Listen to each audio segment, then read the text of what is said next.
السلام علیکم ورحمۃ اللہ وبرکاتہ۔ مسئلہ یہ معلوم کیا گیا تھا کہ قربانی کے جانوروں کی عمریں بتا دیجئے۔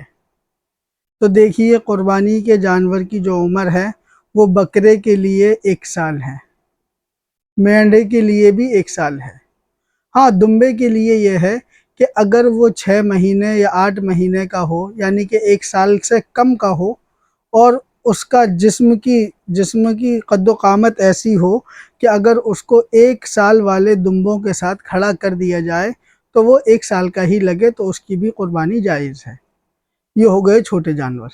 بڑے جانوروں کے اندر جیسے کہ بھینس ہے، تو اس کے لیے 2 سال پورے مکمل ہونا شرط ہے، جس کو 2 دانتوں سے تعبیر کیا جاتا ہے۔ اور اونٹ کے لیے جو عمر ہے وہ 5 سال ہے۔ اونٹ اگر 5 سال سے کم کا ہے تو اس کی قربانی درست نہیں ہے۔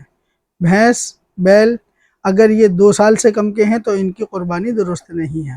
بکرا، بکری، بھیڑ اگر یہ 1 سال سے کم کی ہے تو اس کی قربانی درست نہیں ہے۔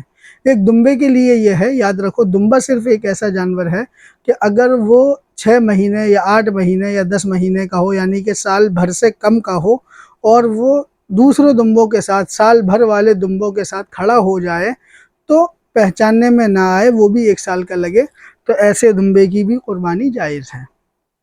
اب آپ لوگوں سے اپیل یہ ہے کہ جو خاص کر کے اجتماعی قربانی ہوتی ہیں، اس کے اندر آپ اس بات کا خاص خیال رکھیں، جس طرح آپ کو یہ بات لازم ہے کہ زکوٰۃ صحیح جگہ پہنچائیں، اسی طرح آپ پر یہ بات بھی لازم ہے کہ آپ جانور دیکھیں، سمجھیں، اور اگر دور قربانی کرا رہے ہیں تو عقل کی روشنی سے دیکھیں کہ 2000 روپے کا حصہ آپ اپنے علاقے سے دیکھیں کہ 2000 روپے میں یعنی کہ 14000 روپے کا جانور، اور اس کا اوپر سے کٹائی کا خرچہ اور بھی بہت سے خرچے ہیں، تو یہ بات عقل سے باہر ہو جاتی ہے کہ 2000 روپے میں حصہ کیسے ہو جائے گا۔ لیکن لوگ قربانی کا ایک بوجھ سمجھتے ہیں، ارے کہاں پہ سستا ہو رہا ہے، بس یہ بتاؤ، اٹھا کے پیسے پہنچا دو، بات ختم، جھنجھٹ نہیں پر کرتے زیادہ۔ آپ یہ بات لازم یاد رکھو، جس طرح زکوٰۃ کا حکم ہے کہ آپ زکوٰۃ صحیح جگہ لگائیں، یہ آپ کی ذمہ داری ہے، اسی طرح آپ پر یہ بھی ذمہ داری ہے کہ آپ قربانی صحیح جگہ کرائیں۔ کہیں ایسا نہ ہو کہ چھوٹے بچے کاٹ دیے جائیں جو 2 سال کے بھی نہیں ہیں، یا اور بھی بہت سی باتیں ہیں۔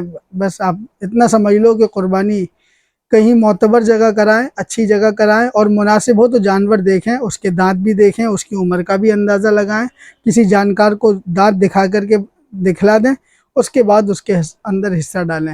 اور دوسری بات یہ ہے کہ حصے کا جو گوشت تقسیم ہوگا وہ اندازتاً نہیں ہوگا، بلکہ صحیح طریقے سے ناپ تول کر ہر چیز مکس کر کے اس کا تقسیم ہوگا، بٹوارا ہوگا۔ اندازے سے گوشت کا بانٹنا جائز نہیں ہے۔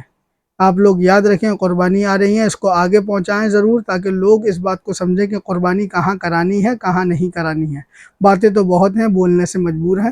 اللہ تبارک و تعالیٰ آپ کو عمل کی توفیق عطا فرمائے، ہمیں عمل کی توفیق عطا فرمائے۔ وآخر دعوانا ان الحمدللہ رب العالمین۔ السلام علیکم ورحمۃ اللہ وبرکاتہ۔